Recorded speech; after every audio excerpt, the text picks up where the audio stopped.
Hi, welcome to our home bar and welcome to our YouTube channel, Wise Whiskey. I'm Tony, and today we're going to go over 7 bottles to get you into smoky whiskey. Now, before we jump into the 7 bottles, there's a lot of misconception about smoky flavored whiskey. How does it get that flavor? What styles have that flavor? And so I want to jump into a little bit of that and make sure we have a good understanding. A lot of people think that smoke comes from the char in the barrel. And I just posted a video about barrel aging and barrel finishing. Little to no flavor of smoke actually comes from your barrel. The best way to understand smoke in whiskey is to kind of take a step back and understand the original way that grains were prepared to make beer and whiskey. Malted barley and other grains have been the backbone of particularly Irish and Scotch whiskey and beer around the world for generations. And understanding what malted means is very important for this. To make alcohol of any type, you need sugar and yeast. So if you think about mead made from honey, wine made from grapes, and then beer and other spirits typically made from grains. Wine, honey, certain other fruits, and certain other grains have more natural sugar in them. Barley, in particular, has a lot of starch in it that can be converted to sugar. In the process of a plant germinating and then sprouting and growing, a seed germinating and sprouting and growing into a new plant, those starches convert to sugars so that the baby plant can consume that sugar and grow. So malting is where you take a seed and you germinate it and you get it right to the point where it's going to sprout. And before it sprouts, you blast it with heat to kill the process. All that starch has now been converted to sugar to feed your fermentation, but it has not been allowed to sprout into a new plant. Now, when you think about pre-industrial age and early industrial age, when you didn't have electric heaters and burners, how would you have heated up those grains to stop that process, to malt them? Well, you would have probably used fire. So depending on the fire that you burned, depending on the wood or the energy source you used to create that fire, that would probably change the type of smoke and flavor that was imparted on those grains. In particular, in parts of Ireland and Scotland, peat has been a fossil fuel for years and years. Peat is basically vegetal matter in boggy areas that over time has started to turn into a carbon source that can be burned. Kind of the very early predecessor, if you will, of coal. Just like coal can eventually become a diamond, there's a reason they're called fossil fuels. Those are carbons that come from organic matter originally, and over pressure and time have turned into these new forms of carbon.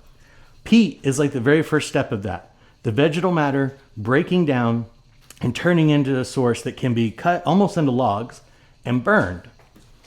The thing about peat, because it comes from organic matter, because it comes from vegetation, where the peat is sourced from can also change the flavor profile and the fire.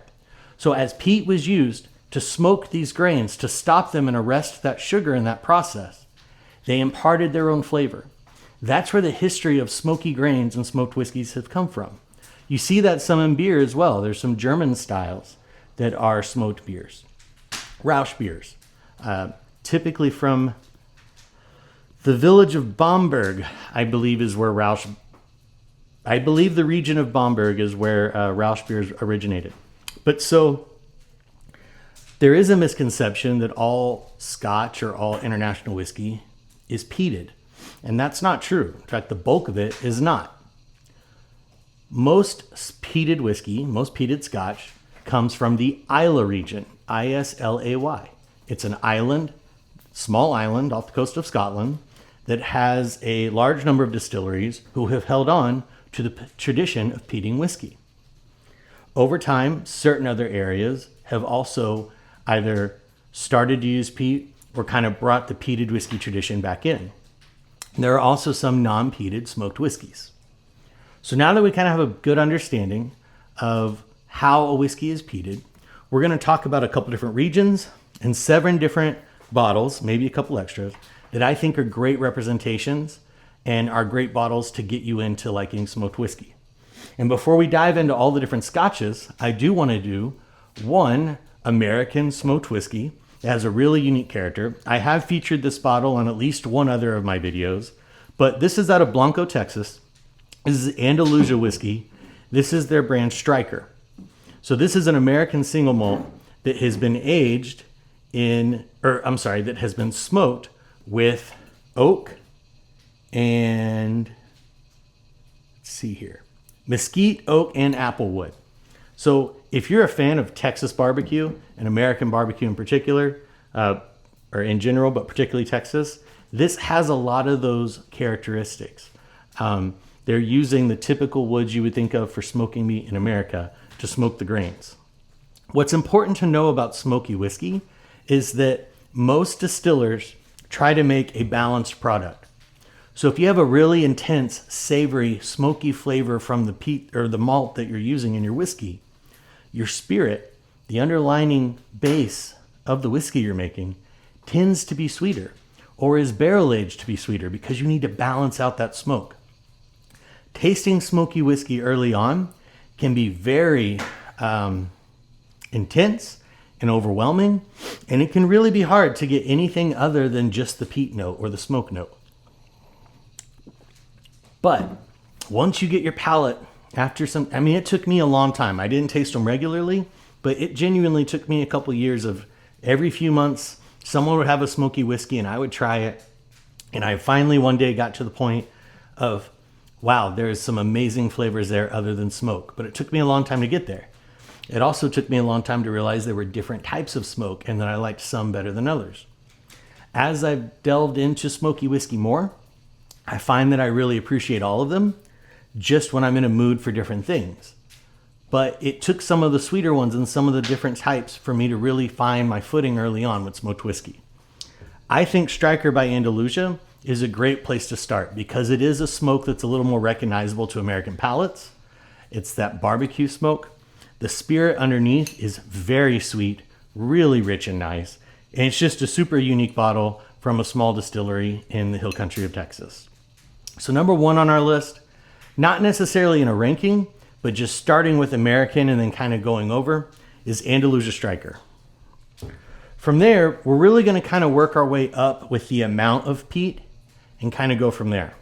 So for me, number two on my list, and one of my all-time favorite pours of whiskey, is Oban 14. Now, Oban is owned by Diageo, same company that owns Guinness that I usually have here with me. And they own quite a few of the kind of iconic single malt distilleries. They own several grain distilleries. And then they're behind several of the big blended brands, including Johnny Walker. So Diageo has a very storied and iconic catalog of Scotch whiskey distilleries. Oban 14 is what I would consider part of the Island region. Now, this is an unofficial region in Scotland. This is not technically recognized, even though when I say unofficial, you're talking about marketing terms more than like, this is not like, a legal definition like you see where tequila can only be made in certain states in Mexico, where champagne has to come from Champagne, France. But there are recognized regions, Isla being one of them that we mentioned a minute ago. The Island region is not officially recognized yet, but it tends to mean all the other islands off the coast of Scotland other than Islay, and then some of the distilleries right on the western coast. So Oban is right on the western coast. Maclean's Nose and Ardnamurchan from Adelphi, I would lump into that category. What you tend to find with the island whiskeys is peated and unpeated mixed together. You tend to get some coastal notes of saltwater, but it's lighter. It's not heavy brine, but you do get some coastal notes, or what other people might call maritime notes. These tend to be pretty light-bodied spirit-forward whiskeys with a hint of smoke to them. Not overly peated, not heavy. And the peat that they're using is kind of a balanced, gentle peat. It's not heavy on some of the notes we'll talk about as we go down the line. Oban 14, I've had people not only that didn't like smoked whiskey, I've had people that say they've never found a scotch they like that I've poured this for, that they enjoyed it. I just think it's a really beautiful bottle. It is a little pricey, and it is 43%. So it doesn't quite give you some of those craft characteristics of being 46%. Doesn't say, I don't believe they call out if it's non-chill filtered or if it's colored. But I will tell you, this is one of those times where just because it may not fit all the categories of what we consider craft or good quality, it's an excellent pour of whiskey. And I do think it's worth the price. Number 3 on the list, this is another bottle that I have brought up on previous videos, but this is Maclean's Nose. So this is a blended malt scotch, meaning that it's a blend of multiple single malt scotches. Again, similar to Oban, less refined than Oban. This is non-age stated. Oban is for a minimum of 14 years. But some of the similar notes, you're going to get some spirit forward character. This is a little sharper and a little brighter than Oban because it is a younger whiskey. But you get a nice hit of peat so that you know you're getting some of that smokiness. It is a nice balanced peat. You're getting some light, like I said, spirit forward flavor. A touch of that maritime note as well, though not as distinct as it is in the Oban. But just a really great kind of entry-level bottle. This is typically under $30, definitely under $35 in most areas. So just a really affordable way to get in. All the rest of the bottles that I'm going to go over today are probably in the $55 to $75 range. So getting in at this price point with Maclean's Nose is definitely a great value. Number 4 on the list, sticking to the island region, and then we're going to move to Islay. This has become one of my all-time favorite whiskeys. In fact, very few of the whiskeys I have up here, I've ever bought a second bottle. I typically worry more about trying to find new whiskeys and trying new things than I do about buying a new one. This is the Isle of Raasay, and this is my second bottle. And I only started drinking Raasay probably the middle of 2025. So it just shows you how much I loved that bottle. So this is distilled on the Isle of Raasay. So like I said, part of the island region. And this is a really interesting whiskey. So what they're actually doing is making 6 different whiskeys and blending them together. Now, this is a single malt because it's made at the same distillery. So it's not like, even though it's a blend of different batches, because it's the same distiller, because the same distillery and all that, it is still considered single malt. But they're taking their base spirit recipe, which is the same, okay? They're making the same whiskey. Well, 2 whiskeys. They're making a peated and an unpeated. But then they're aging each of those in 3 types of barrels. So you get 3 versions of the unpeated and 3 versions of the peated, and they take those 6 whiskeys that are made and combine them together. So what you're getting is a blend of unpeated and peated aged in rye, American rye whiskey cask, unpeated and peated aged in chinkapin oak cask, which is not a style that you see very often utilized by distilleries, and then peated and unpeated aged in Bordeaux red wine cask. So what I love about this from a kind of nerdy standpoint and a collection standpoint, very few scotches are using American rye whiskeys and calling that out, if they're using them at all, and very few are using chinkapin oak. Also, most distilleries in Scotland are using sherry wine cask, not Bordeaux red wine cask. So the flavors imparted by those casks are already going to be unique. Then the fact that they're doing the peated and unpeated and blending them together, it just makes a killer whiskey. It always has almost like this blueberry muffin smell to me. Now again, there is some peat there. So there's a little bit of that smoky note. It is a little bit of a coastal kind of peat. So as we dive into the islas, we'll talk more about the different types of peat. But typically you might get like campfire and ashy oak. You might get iodine and Band-Aid, which I know sounds terrible, but once you get a flavor for it and it's in the right whiskey, it can be really nice.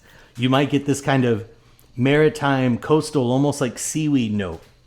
Or you'll have what's called an industrial note, which can almost smell like heavy machinery oil or burning. Again, I know that doesn't sound great, but in the right context, it can be really great. A bottle that didn't make this list, but I'll give a call out to, Ledgig 10, has a very industrial note, very peat forward, but it is a really great whiskey. But back to the Raasay. You're getting just a little bit of funk and a little bit of that coastal smoke, that coastal seaweedy kind of peat. There's definitely some fruit and berry notes there. In fact, the peat comes right up front and then subsides, and you get those sweeter notes. It's a little bit of a butteriness to it too. And I think that's where I get blueberry muffin. It's got some sweet, fruity notes and then a little bit of butteriness, almost like a hot blueberry muffin when you take it out of the oven and put butter in it.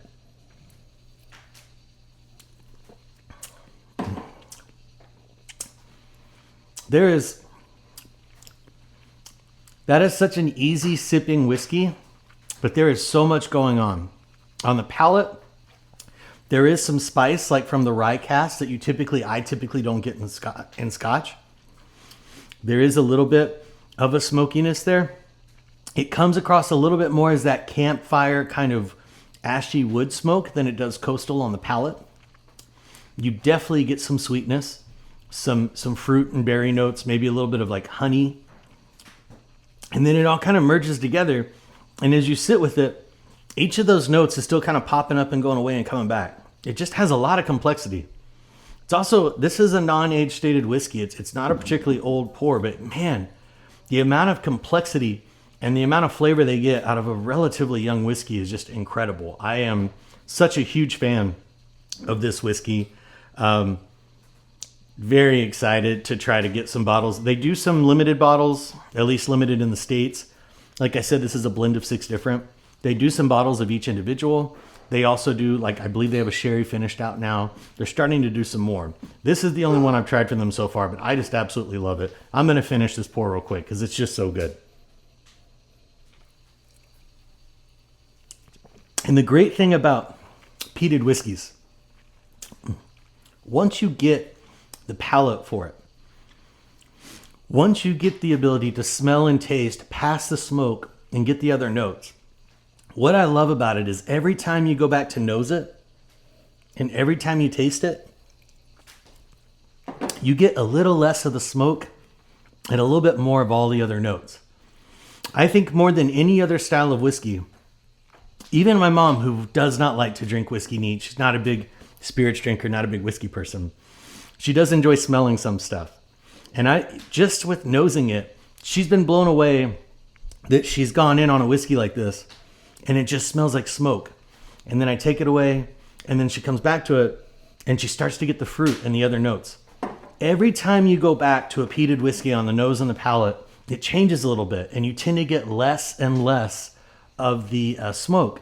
And for me, that makes it one of the funnest styles of whiskey to taste and nose and just experiment with, because it's always changing and always evolving a little bit. There's just a little bit of complexity and difference in a well-made peated whiskey that is so fun to experience. So now we're leaning more towards the Islay whiskeys, but this is a blend. This is another one of my very favorite whiskeys. I'd put it right up there with Raasay. This is Compass Box Peat Monster. And what's great about Compass Box is you can go on their website and you can look up the mix of whiskeys. This is a blended malt, so a blend of single malt. And if I remember right, this is mostly a blend of Laphroaig, which is an Islay whiskey, and Caol, which is an Islay whiskey. I think they have a little bit of Highland unpeated whiskey that's blended into this, and there might be something else as well. But again, you can go on the website, you can check the blends. What's nice about Peat Monster, in the fact that they're using Laphroaig and Caol, two classic Islay distilleries, but with two very different flavor profiles of peat, it gives you a little bit of both. Compass Box, with their Highland blend that they do that is mixed into this, makes some really sweet, rich whiskey. So what I love about Peat Monster is it's extremely drinkable. Once you get past the smoke, it becomes almost like dessert. It's very rich, but you're getting some different peat notes as well because it's a blend.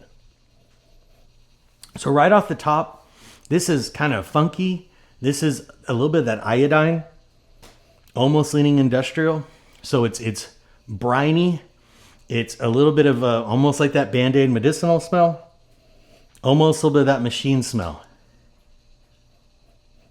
Now that's turning a little bit into more of the campfire ash from the Caol.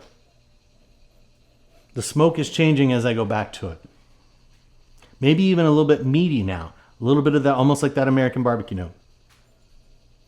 Now I'm getting some of the sweetness. The spirit itself, I'm not getting near as much of the smoke.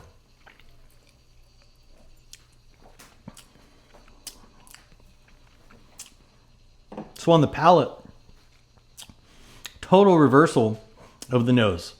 The nose was very Laphroaig. It was very briny. It had a lot of that medicinal note. And then there was a touch of the ashy wood. And then the sweetness. On the palate, it's campfire. It's ash up front. Then it's that rich, sweet spirit that comes through. And then as it evolves, a little bit of that maritime kind of industrial medicinal funk on the back end. Every time you smell or taste this whiskey, it changes a little bit. That almost had a butterscotch note to it that then went into a little bit of smoke.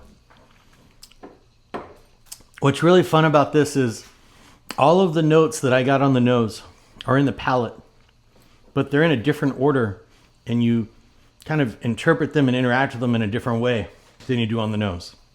God, that's just another really great pour of whiskey. I could sit all day with a bottle of Raasay or Peat Monster and just be extremely happy. The next one on the list, and this is one of the iconic distilleries that people talk about when they talk about peated whiskey, is Ardbeg. Now, depending on what you're looking for with this one, I'm going to give you a couple options. Ardbeg Wee Beastie, I believe, is their 5-year-old peated scotch. If you're just looking to get into a nice Isle of Peat, pretty straightforward on the campfire note with a touch of the meatiness, not a ton of that salinity and brininess, then Ardbeg Wee Beastie is a little bit more budget friendly. But once you get into peated whiskeys, one of the styles that I highly recommend is getting into a sherried peated whiskey, because you start to get those really rich sherry whiskey notes behind the smoke. And so for that, this is Ardbeg Anno, one of their really well-known releases that is going to be finished. They married together whiskey from several different casks, including new charred oak, PX sherry, and first fill bourbon.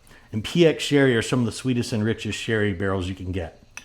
Because they're using new oak, because they're doing some bourbon, and because they're doing that PX sherry, you get some really unique flavors that are not as prominent in other Islay whiskeys. Ardbeg Anno is a great bottle and one I highly recommend. If it's a little too much for the bank account, or you're just dipping your toes in and want to try something from Ardbeg, you can't go wrong with Wee Beastie. It's a classic and a great entry level. So last, I'm going to do a distillery I mentioned earlier, but number 7 on our list is Laphroaig. Similar to Ardbeg, if you want to get into Laphroaig without blowing the bank and you just want to get an initial introduction, then I would recommend Laphroaig 10. It's a great kind of, not a gateway whiskey per se, because Laphroaig does have a pretty intense flavor profile and is not the cheapest bottle out there, but Laphroaig 10 is a great bottle. However, I've got the Laphroaig quarter cask, which is typically not too much more expensive. I actually found this on a great deal at a liquor store back in the day, and so that's the reason I picked this up. But with the quarter cask, they're using a smaller size cask, which gives you more interaction with the wood and the char, and so you just get a little bit more barrel character. Like I said before, Laphroaig is really known for having a pretty intense peat flavor.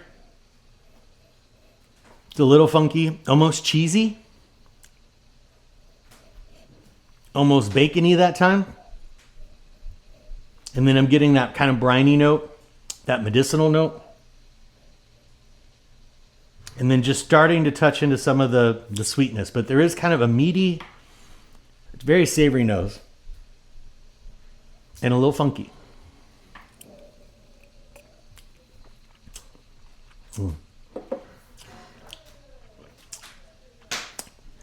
By far, the most peat forward of this lineup.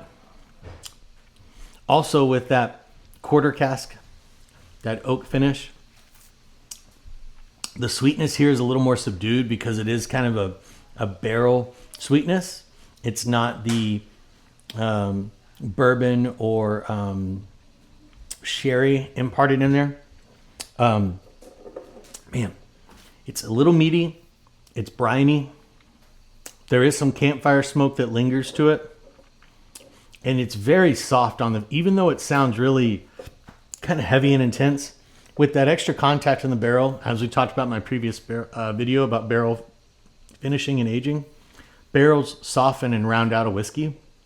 This is not sharp at all. There is a subtle sweetness behind it. But this is the pour out of all of these where the smoke really comes through. There's just enough sweetness and unique character behind it to balance it out, to make it really enjoyable. But every time you sip it, some of that peat comes through as a cheesy kind of funk, as a meaty kind of bacony savory note, as a campfire ash, as a little bit of a salty maritime note. It changes every time, but that nice soft sweetness behind it stays there and keeps it from growing too intense. This is definitely a pour. Nice little bit of spice that I hadn't gotten before there. This is definitely a pour where you've got to really want the smoke and like it before you take it on. These other ones, especially if you ramp up kind of in this order, they're going to allow you to start dipping your toes in and getting more and more smoke, but with more there. This isn't so much about having another bold flavor to balance out the smoke as it is letting those quarter cask kind of round out and smooth out the smoky whiskey that you have and giving just enough sweetness to keep it from being overpowering. Man, a couple years ago, I hated smoky whiskey. I never thought I would. I would tell my buddies, there's no way I'm ever going to like that. I can't get past it. All I can taste is the smoke. And I just slowly kept tasting it and chipping away at it. And now it truly is some of my favorite whiskey to sip on. I just think it's extremely interesting. It has a lot of evolution. And typically in bourbon, to really get that complexity and that evolution of flavor, you've got to go extremely high dollar, and you have to go with very aged whiskeys that are also usually very high proof. What I love about these whiskeys is you can sit with them and think about them. You can taste different things. You can try it. It just really changes and evolves, but it's not near as high proof. So you can have a few pours without getting sloshed. You get into those really aged, high proof whiskey bourbons, and you got to be very careful how many pours you have because they will catch up on you quickly. I hope you try some of these out. If there are any other smoky whiskeys you think I should have included on this list, or if you want any suggestions for any other types of smoked whiskeys, please let me know in the comments. I hope this helps you feel comfortable maybe going out and trying something different. And if you like what we're doing, the best way you can support us is by liking this video and subscribing to the channel. Thank you so much for joining me today. And as always, I ask that you please drink respectfully, drink responsibly, but most of all, have fun doing it. Thank you. Cheers.